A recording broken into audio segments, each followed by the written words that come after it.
Hello and welcome back to my YouTube channel. So नोंथांमोनखौ आंनि भिडिअ'आवहाय फिन खेबसेबाव बरायनाय थाबाय।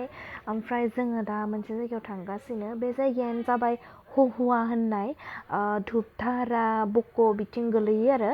ओमफ्राय जों दा बे जायगायाव थांगासिनो। स' नोंथांमोना भिडिअ'खौ जोबजासिम नायलांगोन होननानै आं आसा खालामबाय। स' भिडिअ'खौ नायलांबाय थादो।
फाइनालि जों मोनफैबाय। ओमफ्राय नैबे जायगायानो मा होनो पिकनिक स्पटबो आरोना। नैबेयाव मानसिफोरा बहुत पिकनिक जाफैयो। ओमफ्राय नैबे जायगाया गार'फोरनि गोलैयो आरो माने बे मेघालयानो गोलैयो। ओमफ्राय मानसिफोरा माने बेयाव थानाय जायगाफोरा गार' गोजा आरो मानसिफोरा। ओमफ्राय बे मेघालयानो गोलैयो। ओमफ्राय दाबो मानसिफोरा बिदिनो साफा सानै जाफैदों आरो।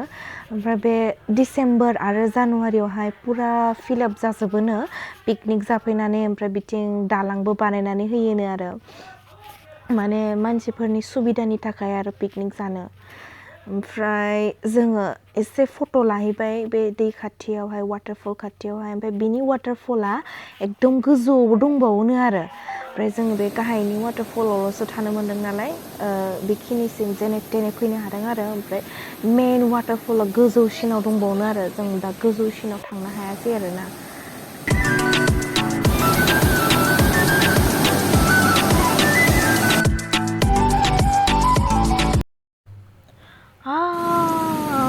Goa Beach बे गवानि दैया इदि फैलायलाय शिव